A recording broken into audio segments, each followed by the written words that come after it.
Hi girls, today I'm going to explain the concept of a recursion in C. Let's go into the topic. What is called recursion? Recursion is the process of repeating items in a self-similar way. Same applies in programming languages as well as where if a programming allows you to call a function inside the same function, that is called the recursive call of the function. Okay, so again I repeat this. In a programming language, it allows you to call a function inside the same function, that is called a recursive call of the function. So this is the example of recursion here given in this within the box. This is the function recursion. Inside this is the main function here. And the function, when the function calls, it go back to the recursion. It repeatedly call to satisfy the condition. Okay. The C programming language supports recursion, that is a function to call itself.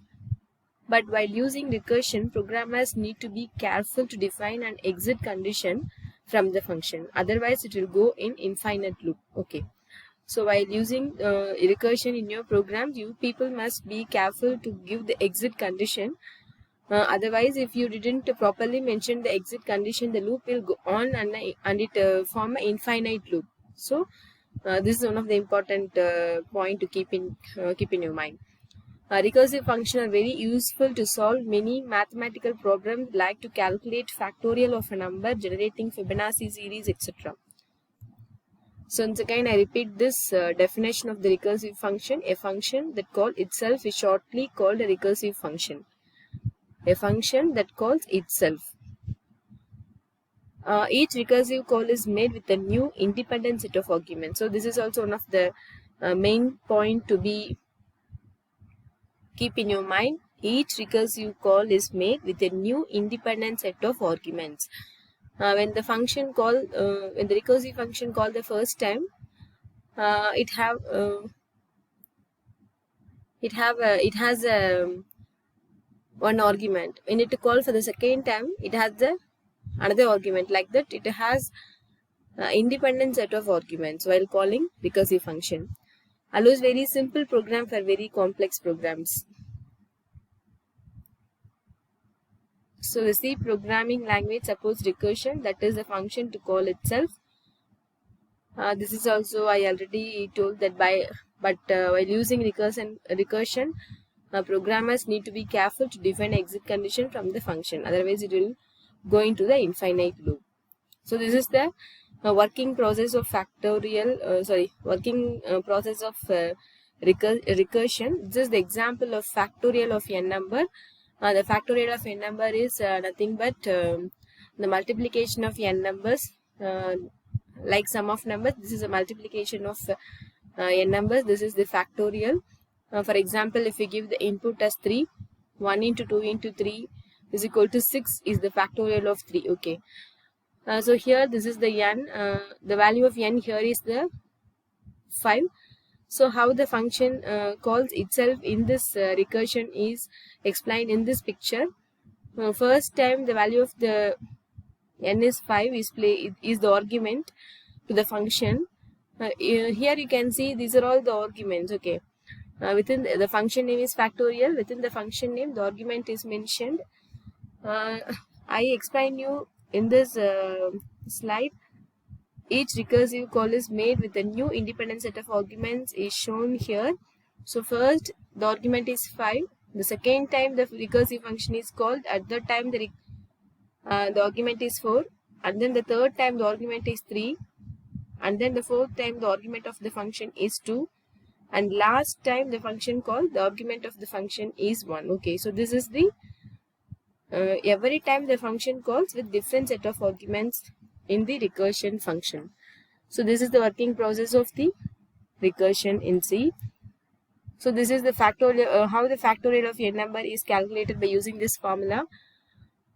So factorial of 0 is equal to 1. Factorial of n is equal to n into fact of n minus 1. N should be greater than 0.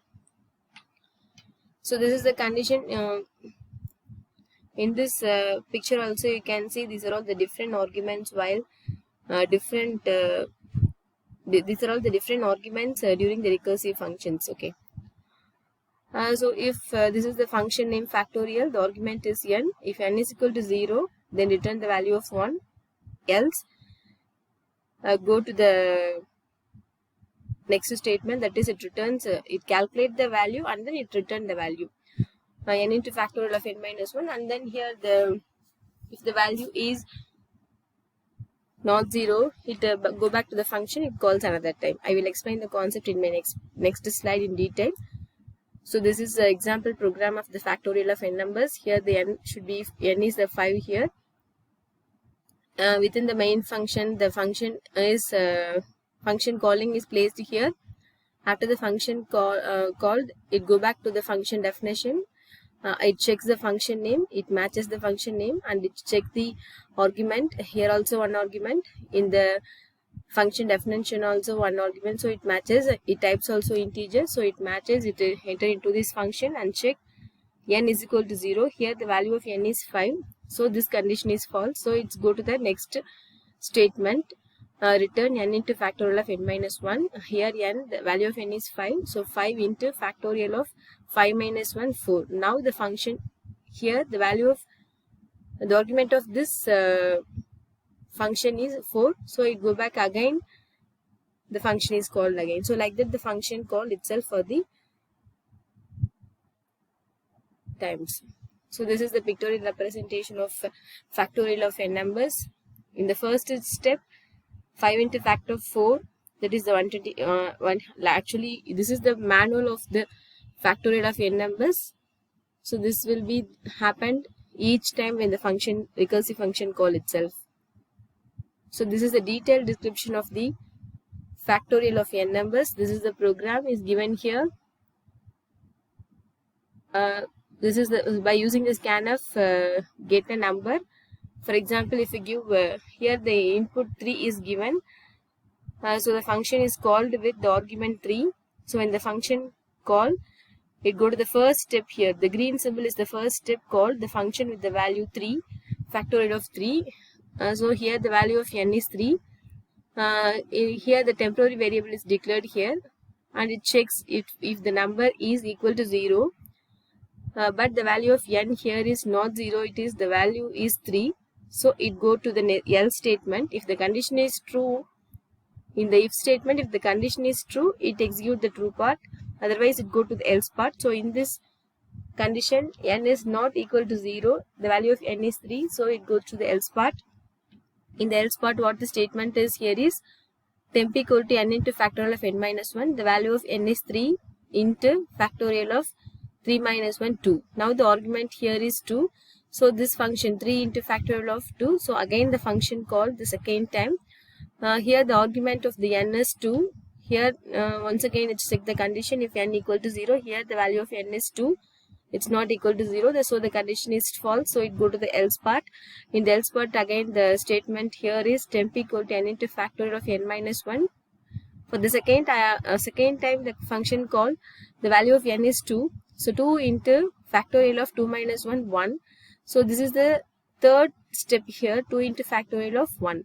Here the argument of that recursive function is 1. So using that argument, it go to the third time, the function called itself. Here the value of n is 1.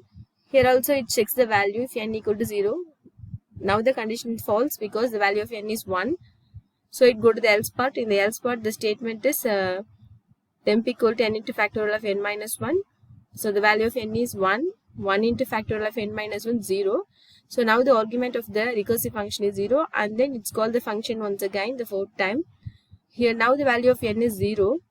Inside the function definition, by using the if condition, the condition is checked here, n equal to 0. Yes, n is equal to 0 because the value of n here is 0.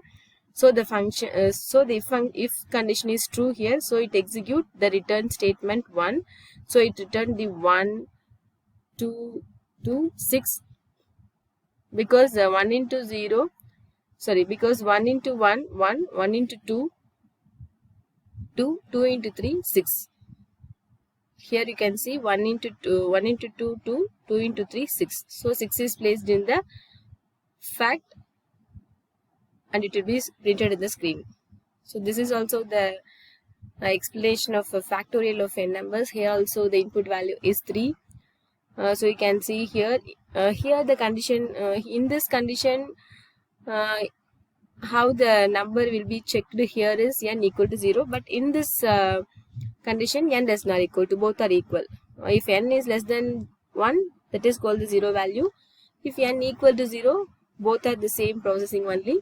So here in this example, if n less than or equal to 1, return 1, else n fact into factorial of n minus 1. So this will be continuously repeated until the value becomes 0. So this is the manually how the factorial of n numbers will be executed is shown in this picture. The value of n here is the 5. So first the function start with the 5. Argument is 5. 5 means 1 into 2 into 3 into 4 into 5. 120 is the output of the factorial of 5 factorial output is 120. So here this is n. If 5 into factorial of 5 minus 1, 4. So next the next iterative, next recursive function is called with the argument 4. So here the argument is 4.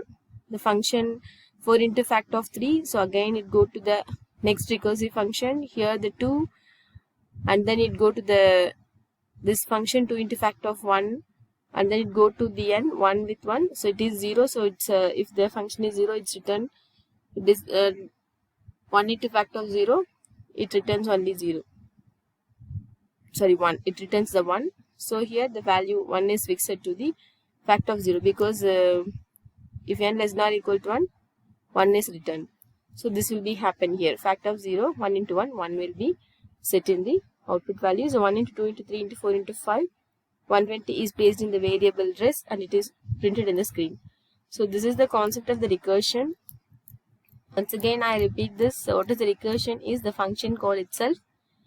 Each recursive function call is made with a new independent set of arguments. In this picture you can see for every time the function calls with the different arguments only. So this is called that each recursive call is made with a new independent set of arguments. Okay. Thank you, girls.